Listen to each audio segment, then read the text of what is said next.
The Gemara tells us a very strong statement about how great Reb Meir was. That it's known and revealed in front of the one who said and the world came about, which means Hashem, obviously, that there's no one in the generation of Reb Meir who's as great as Reb Meir. Then we had a discussion, how come we don't paskin like him if that's the case? It should always be like him. And we said he's just too sharp. And sometimes people didn't figure out what he meant exactly. For example, he would say something and then bring proofs to dispute what he himself said, just to sharpen everyone's mind and to get them thinking. So, in that vein, we're going to talk a little bit more about Rabbi Meir and a little bit more about what it means to be sharp in learning, where you could take something which is tomei, which is impure and therefore forbidden, and prove how it could be tar. It won't change the halacha, but it's just showing how knowledgeable, if you will, or thorough you are in your learning, that you could find ways that halachically, if not for the rules, it would have been permissible. It's very fascinating. Let's see. Tana, we learned, Le Rabbi Meir Shmei. Really, Rabbi Meir's name was not Rabbi Meir. Ella, Rabbi Miyasha Nehirai Shmei. Really, his name was Rabbi Miyasha. If that's his name, Miyasha, why are you calling him Meir? Lam Nikra Shmei Rabbi Meir. Shaya Meir Einei Chachamim Ba'halacha. Meir means to shine, to illuminate. He was shining the eyes of Chachamim with halacha. So much clarity did he bring that they called him Reb Meir, but it wasn't really his name. Now, he had two names, Miyasha and Nehirai, but they're calling him Reb Meir. What's Nehirai? Really, his name was not Rabbi Nehirai, rather his name was Rabbi Nechemia. So it's Miyasha Nechemia. Other people say he was Rabbi Eliezer ben Aruch. That was Reb Meir's real name. If so, why is he called Nehirai? Meir, we answered. Same thing. He illuminates the eyes of Chachamim with halacha. So Meir and Nehirai, both of these names represent illumination or shining, bringing light, and the clarity that he brought, he illuminated Chachamim with halacha. Practically, this means when you're not sure what halacha is, there's a certain darkness, confusion, a blur, there's no clarity, and he comes along and he explains it or issues a psak, shows what it is, that got of the name of Meir. Amar Rav.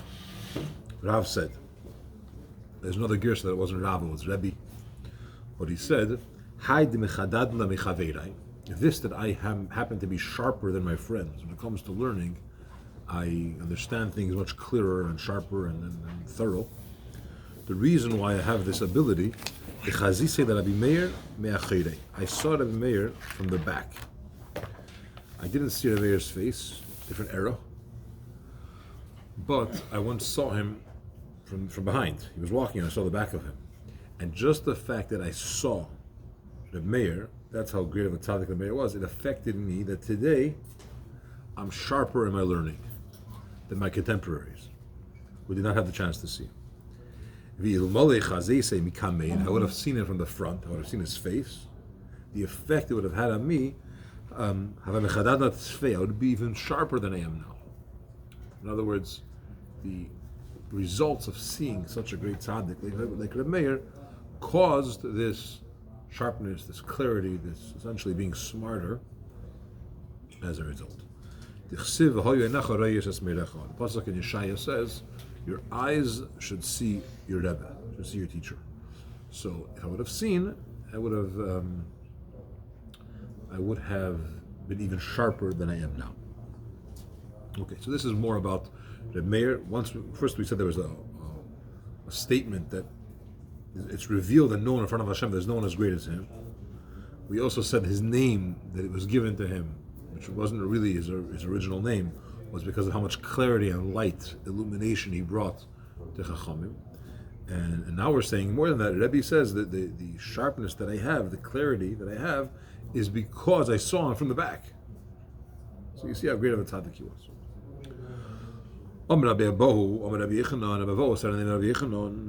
Talmud Echad, there was once this Talmud, Hayoloi, the Rabbi Meir v'Sumchos Shmei. There was a fellow by the name of Sumchos, he was a Talmud of Rabbi Meir. This Sumchos, who was a Talmud of Rabbi Meir, had such tremendous knowledge that anything that was Tamei, he would give 48 explanations of why it's actually Tamei. So, it's Tamei for whatever reason, sometimes it's a number of reasons.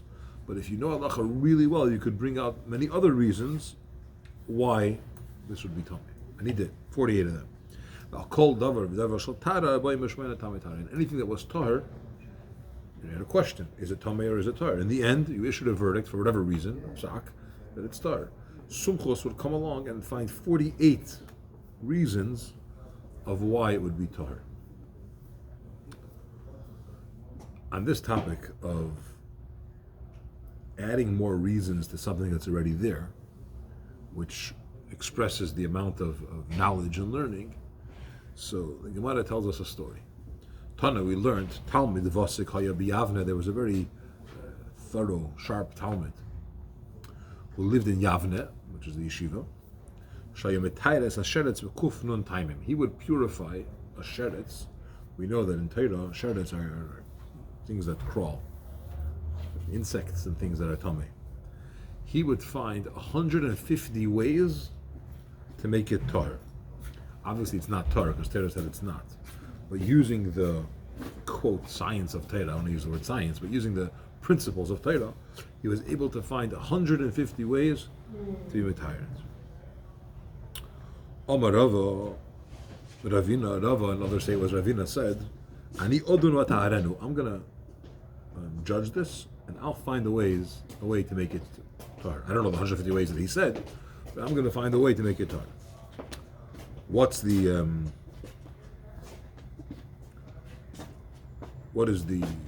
how is he going to do it? What's his proof?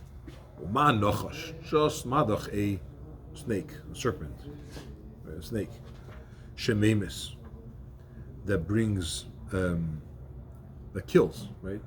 A snake, a scorpion, has the ability to kill somebody with its poison, its venom. Umar betuma, and because of it's bringing someone, it's killing people. Those people that die now have a certain tumah. The body is tamei, and if there's food in the same place as them, the food gets tamei. If there's people in the same place as them under the same roof, they get tamei. So madach, this nachash, who he kills people, and he causes tumah. He himself is tahar. Sheretz is very unique. Insects, if you touch it, you become tamei. A snake doesn't have that thing. Torah says sheretz, and that's it. Not every dead corpse gives tumah to everyone that touches it. Everyone's in the same place. You shech the cow, you don't become tamei. But this nachash, she said, kills many others. It kills, and as a result, it adds so much tumah. After that, nonetheless, you say it's tahar. Sheretz she'ein mei b'samar v'tumah leikol shekain. A sheretz, which doesn't kill, most spiders or different bugs, they don't kill. It's not like a snake. So of course it should be tar. It doesn't add any tumah. It doesn't bring tumah to the world, so then it's not tamei. And this does. So then that was the way that Rava tried to explain that why it should be tar. Obviously it's not because the Xeris HaKasuv, Torah says, but using this Kal V'Chemer, it would seem that it should be tar. Says the Gemara of Elohi, Maisa Kaitz Ba'alma Ka'avid. This is like a splinter or a thorn. Just like you have a thorn, and the thorn could kill, technically speaking. It's sharp and it could kill, and it'll cause tumah. Doesn't make the thorn tummy. What kind of analogy is that? Like you're saying, the nachash doesn't become tummy, but it adds tumah. Add tumah, it kills. So the fact that it's not tummy doesn't mean that if you kill, you're tummy. If you don't kill, you're not tummy. There's nothing to do with it. Obviously, again, he's not saying that it's Torah because Torah said it's tummy, but he's giving us an example of how you can take something which Torah said is tummy and bring all different logical explanations based on principles of Torah, which would seemingly imply that it's okay.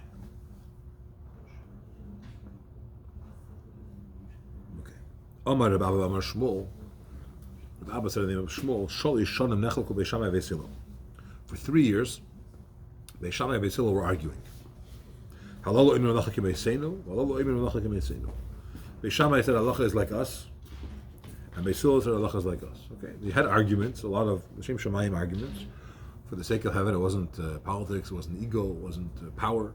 They were simply arguing about what's the right halacha. And for 3 years, each side said the halacha is like me, which is understandable, right? Yatsa Baskel, a heavenly voice came out. We had referenced this earlier. A heavenly voice came out and said, "Elu va'elu divrei Elokim chayim hein." Both of these, Beis Shammai's words and Beis Hillel's words, are the words of the living Eibishter, which means it's all from Hashem. V'halacha k'divrei Beis Hillel. Excuse me. And halacha is like Beis Hillel. Okay, fair. So basically, he said that the Baskel came out and announced halacha is like Beis Hillel. Frag the Gemara, a very logical question. Because both of these are actually the words of the living Eibishter. Why did Beis Hillel get the schus that halacha is like him? If you said that one was right and one was wrong, I get it. But they're both right.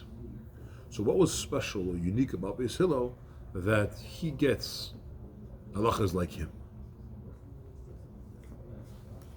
And the Gemara tells us why, and it's a very, very powerful thing. It shows you the schus that even though Beis Shammai is also the words of Hashem, it's not that he was wrong, but halacha. But the Baskel said that Beis Hillel, the halacha is going to go according to him. What is it that he did? Sheneichin hein. They are pleasant, which means inside they are. Outside externally, they're polite. They're pleasant. People that see them interact nicely with them. Secondly, va'aluvin hein. They're patient. So sometimes you can be very friendly on the outside, but inside you're not. And that could also bust. But even if it doesn't bust, the Beis Hillel was very pleasant and friendly on the outside, but also extremely patient and understanding on the inside. They were filled with anava and shiflus, humility and not egotistic. The Ben Yehoyada says this is not like such people that on the outside they're very friendly, but inside they're fuming, they're really mad. That's Beis Hillel, which is a good thing too. I mean, at least the outside is nice. But here you're talking about they had, in both ways, externally and internally, they had this tremendous neyach, pleasantness, and so on. Not only that, excuse me, they were so humble. When they would talk about a machlekes, they would introduce Beis Shammai's opinion before their own. So Beis Hillel is talking. They're sharing halacha, and they're saying Beis Shammai says that it's tamei. We say that it's tar. Now, if you're trying to prove a point, you disagree with your opponent, why would you even bring up his opinion? And if you do, why would you bring it first? They were very humble. They said, listen, I disagree with you, but this is what he says. And when you have that type of patience and that type of anava to bring out the other person's opinion as well, that's a big darga. And that schus gave Beis Hillel, the halacha should be like them. What's an example of that? We learned in the Mishnah, if somebody he's sitting, his head, a majority of his body is in the sukkah, so he's not fully in the sukkah. His head, a majority of him is in the sukkah, but the table is inside the house. Okay. Beis Shammai paislin, Beis Hillel machshir. Beis Shammai says it's not good because you might lean over, eat, and come back from the table, and you'll forget, and you'll eat inside the house. Beis Hillel says it's kosher. Omer Beis Hillel Beis Shammai. So Beis Hillel comes to Beis Shammai and says, "1 second, so is this not the story? We have a following episode which will prove our point that it's okay to have a situation where you're sitting out of the sukkah, a majority of yourself, and the table is inside. So you're in the sukkah and the table is in the house. The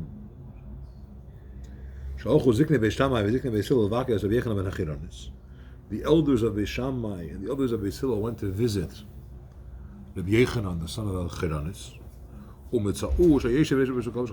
They found this Rabbi Yechanan sitting exactly that way. It was Sukkot. He was sitting outside. I mean, in the sukkah, majority of him, but the table was inside. And they didn't tell him anything. Now, Beis Hillel says it's okay. Obviously, he's not going to say anything. But Beis Shammai didn't say anything. So, here's your opinion, but I have a question. You guys were there, and you saw Rabbi Yechanan do it. You should have said, hey, that's not allowed, if that's your opinion. So they said, Misham Roya. What do you mean? That's not a proof.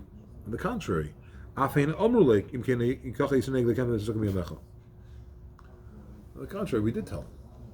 The elders of Beis Shammai that went, they did say that if you did this, you did not fulfill the mitzvah of sukkah ever. And the Rabbanan, and some say even the Raisa, Beis Shammai basically said that's not true. The elders of Beis Shammai that went, they did say something about it because they disagree. What do you see from this story? That Beis Hillel is having a conversation and they're bringing up a story and they're saying their opinion and they're questioning their opinion, but they're bringing it up. If you want to change status quo, you want to change the rules, you want to change the accepted norm, don't bring up the opposite opinion. Don't mention it. Say your way and that's it. But it's a certain level of anava, humility, that's what they did. Anyone that lowers himself down, that keeps himself low, Hashem lifts him up. Anyone that lifts themselves up, Hashem lowers them. Okay, so it works the opposite way. If a person keeps himself humble, the Eibishter lifts him. If he keeps himself arrogant, Hashem will lower him. Anyone that runs after greatness, meaning fame, the fame will run away from him. They say the joke about a person who runs away from kavod, but he turns around to make sure that it's chasing him. If you run away from Gedula, the Gedula will search you out.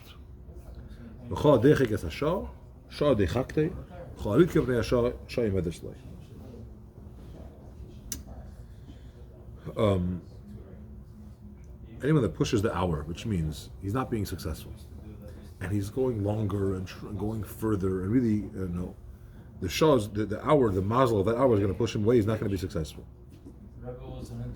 Why? Because if he sees it's not working out, it's probably something to do with his mazel, and let it go.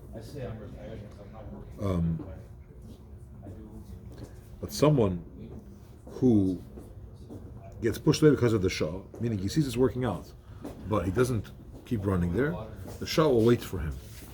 Probably it means that a person has other things he has to do, learning, davening, or whatever, and it's going well, nonetheless he stops. And you could say the mazel of this hour is working out very well, I got to maximize on it. The mazel will wait for you. It'll be pushed for you. But the point is that you see from Beis Hillel that when they were very humble and they were elevated to Gedula, the halacha is like them, Bas Kol said. So being humble makes a person greater. Running away from the Gedula comes to him.